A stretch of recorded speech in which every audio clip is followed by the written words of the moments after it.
Kwasi n'avait jamais eu peur de l'eau. À 28 ans, ce mécanicien de moteur hors-bord avait grandi les pieds dans la vase de la lagune ébriée, réparant les pirogues des pêcheurs depuis l'adolescence. Ce matin de janvier, le vieux Tiemoko tournait en rond sur la berge depuis l'aube. Ses mains tremblaient en tripotant ses filets, marmonnant des prières dans un dialecte inconnu. « Papa Tiemoko, votre moteur fait des siennes ?» interpella Yao. Le vieil homme sursauta. « Ah, Yao, mon fils. Non, le moteur va bien. C'est autre chose. » Yao s'accroupit face à lui. Depuis toujours, il avait cette manie. Quand quelque chose l'intriguait, il ne pouvait pas lâcher prise. Cette nuit, ma pirogue n'était plus là. Ce matin, je l'ai retrouvée exactement à la même place, avec ça dedans. Tiemoko sortit un collier fait de coquillages blancs et de perles noires, dégoulinant d'eau de la lagune. Personne ne se baigne dans cette partie de la lagune. Et regardez ces coquillages, ils viennent de l'océan profond. Ces coquillages spiralés dégageaient une odeur étrange, mélange d'iode et de quelque chose d'indéfinissable. Il y a autre chose. Cette nuit, j'ai entendu chanter une voix de femme qui venait de sous l'eau.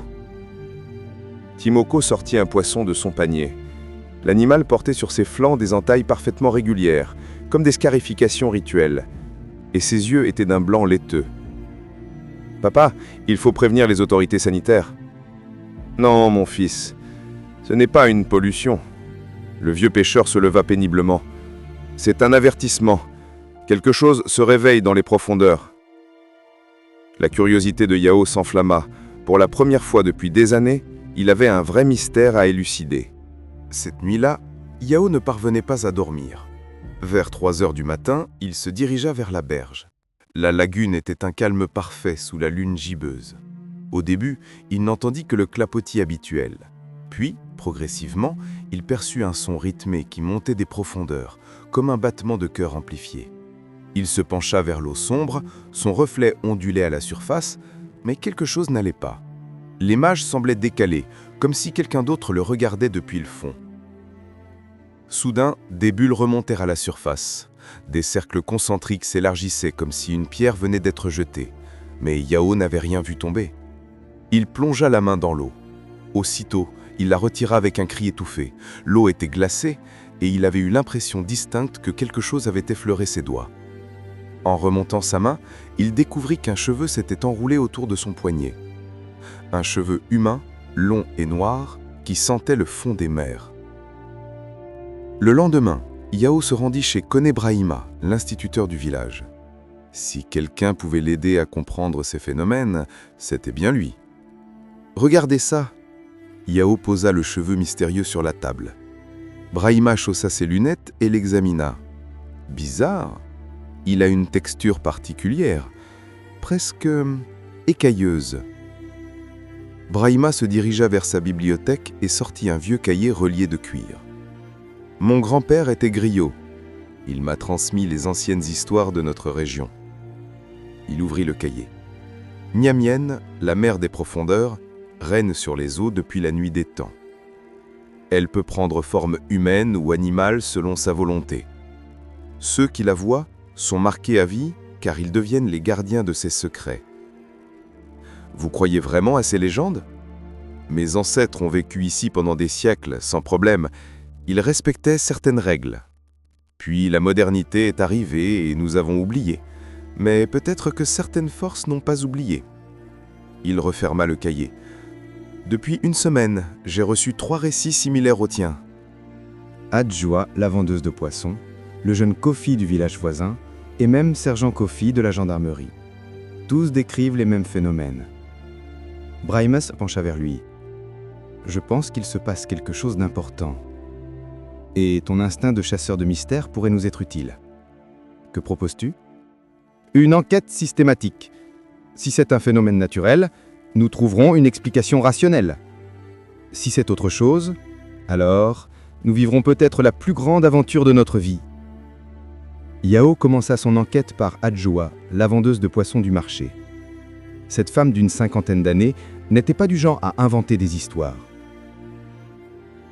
Il y a 3 jours, j'ai trouvé ça dans mes glacières. Elle sortit un pendentif fait d'un métal inconnu, sculpté en forme de spirale. Il était posé sur mes poissons, mais mes glacières étaient fermées à clé. L'objet était étrangement lourd et dégageait une odeur marine persistante. Quand Yao le tint à la lumière, il crut voir des reflets bouger à l'intérieur, comme de l'eau en mouvement. Depuis que j'ai ça, mes poissons ne pourrissent plus. Regardez, ceci date d'avant-hier, mais ils sont encore frais. Effectivement, les poissons avaient un aspect inhabituellement brillant. Prends-le, mon fils. Mais fais attention. Depuis que je l'ai, je fais des rêves bizarres. Quel genre de rêve? Je me vois sous l'eau, dans un palais fait de coraux, et il y a une femme, une très belle femme, qui me parle, mais je ne comprends pas sa langue. Elle a l'air triste, comme si elle attendait quelque chose depuis très longtemps. Yao rencontra ensuite le jeune Kofi près du débarcadère de Bingerville. Ce fils de pêcheur de 19 ans parut soulagé qu'on le prenne enfin au sérieux. Il y a 5 jours, je pêchais de nuit près de l'île aux hérons.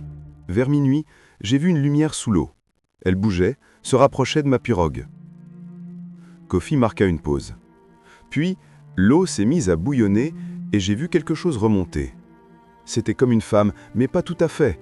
Ses cheveux flottaient comme des algues et sa peau brillait dans l'obscurité. « Tu as eu peur ?» ?»« Mort de peur, mais elle ne m'a pas fait de mal. Elle m'a regardé, elle a souri et elle a disparu. Mais avant de partir, elle a laissé ça dans ma pirogue. » Kofi sortit un petit galet noir parfaitement poli. Quand Yao le prit, il sentit qu'il était anormalement chaud. Depuis que j'ai cette pierre, je comprends le langage des poissons. Je sais où ils se trouvent, je sens leurs mouvements. Mes prises ont triplé. Yao me tout méticuleusement. 3 objets, 3 témoins, tous décrivant des phénomènes similaires. Le sergent-chef Kofi Adama dirigeait le poste de gendarmerie depuis 15 ans. Ancien militaire pragmatique, il n'était pas du genre à gober n'importe quelle histoire. « Écoute mon petit, ce qui m'est arrivé défie toute explication rationnelle. » Il sortit son carnet. « Dimanche dernier, vers 4 heures du matin, j'ai reçu un appel signalant des bruits étranges. J'ai suivi le bord de la lagune avec nos lampes. Et soudain, nous avons vu des silhouettes dans l'eau. Des silhouettes humaines qui semblaient danser sous la surface. Une des silhouettes a émergé partiellement. Cette créature avait un visage humain parfait, mais ses yeux étaient immenses et semblaient refléter les profondeurs de l'océan. Elle nous a regardés pendant 30 secondes, puis elle a tendu la main vers nous. Kofi ouvrit son tiroir et sortit un bracelet fait de ce qui ressemblait à des écailles dorées. Elle nous a donné ça. J'ai senti ses doigts. Ils étaient froids comme la mort, mais doux comme de la soie. Depuis que j'ai ça, les criminels me disent spontanément la vérité. C'est comme si ce bracelet me donnait une autorité surnaturelle. Yao rassembla ses découvertes. 4 objets mystérieux, 4 témoignages cohérents. Le vendredi soir, il réunit ses 3 complices dans la classe de Brahima. J'ai recensé 17 témoignages fiables, tous se concentrent sur cette zone. Il désigna l'île aux hérons sur une carte. « Tu proposes quoi exactement ?» demanda Brahima. « Une expédition nocturne, en pirogue, avec tout notre équipement. Si cette créature existe vraiment, nous devons la documenter. » Le sergent Kofi posa sa main sur son arme. « Si on y va préparé. » Minuit sonna quand les 4 hommes se retrouvèrent au débarcadère. La pirogue de Kofi les mena vers l'île aux hérons sous la lune pleine. Arrivés près de l'îlot, ils mouillèrent l'ancre. Un son montait des profondeurs, une mélopée rythmée qui semblait battre comme un pouls géant.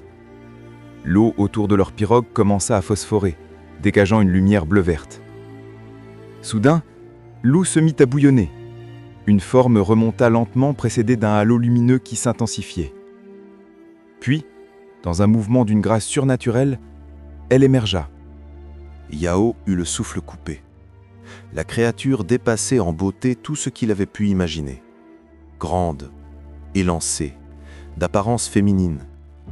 Elle oscillait entre nature humaine et aquatique. Sa peau d'un bleu nacré reflétait la lumière de la lune, et ses cheveux, véritables algues vivantes, ondulaient autour d'elle. Ses yeux immenses, sans blanc ni pupille, reflétaient les profondeurs de l'océan et semblaient contenir une sagesse millénaire. « N'ayez pas peur », dit-elle d'une voix qui résonnait directement dans leurs esprits. Je vous attendais. Vous nous attendiez ? balbutia Yao. Depuis longtemps. Vous êtes ceux que j'ai choisis. Elle désigna les objets qu'ils portaient. Chacun révèle une part de votre nature profonde. Elle expliqua le sens de chaque don. La spirale de préservation d'Adjoa, la pierre de communion de Kofi, le bracelet de vérité du sergent. Et toi, chercheur de mystère, tu es celui qui doit tout comprendre avant d'accepter. Elle plongea sa main dans l'eau et en ressortit un cristal liquide qui changeait constamment de forme. Le cœur des profondeurs. Il te permettra de voir ce que les autres ne voient pas. Quand Yao toucha l'objet, des visions envahirent son esprit. Il vit la lagune pure des siècles passés, puis sa dégradation progressive. Je suis Niamienne, gardienne de ces eaux depuis la nuit des temps. Mais mon domaine se meurt, et j'ai besoin d'aide. Quelle aide ? Des hommes de votre époque menacent l'équilibre millénaire. Ils veulent percer le sol sous-marin pour en extraire des richesses. S'ils réussissent, ils détruiront non seulement mon habitat, mais aussi l'écosystème qui fait vivre vos communautés. Une compagnie étrangère arrive bientôt avec ses machines. Vous devez m'aider à les convaincre d'arrêter. Niamienne leur révéla l'ampleur de la menace. L'opération Clean Slate Transglobal Petroleum prévoyait un nettoyage biologique avant les forages. Ils savent qu'il y a quelque chose dans les profondeurs, mais ils s'en fichent. Les semaines suivantes furent un tourbillon d'action. Traqués par Morrison, le mystérieux conseiller américain, les 4 amis organisèrent l'évacuation des villages. Puis vint la grande confrontation. Niamienne émergea sous sa forme de géante, accompagnée d'une armée de créatures aquatiques. Mais au lieu de détruire, elle orchestra un sauvetage, forçant Transglobal à négocier.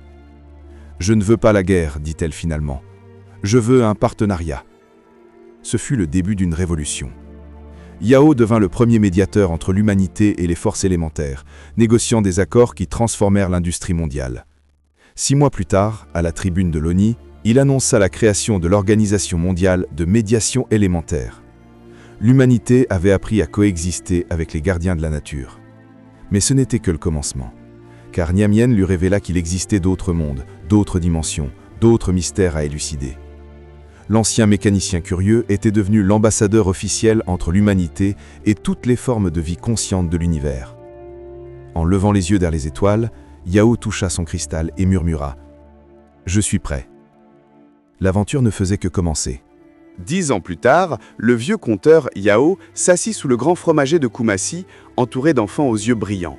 « Grand-père Yao, c'est vrai que tu as parlé avec les génies des eaux ?»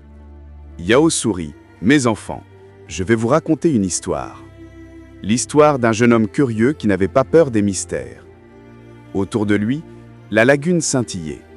Les nouvelles générations grandissaient en sachant que la magie existait, que les mystères avaient des réponses et que l'impossible n'était qu'un défi à relever.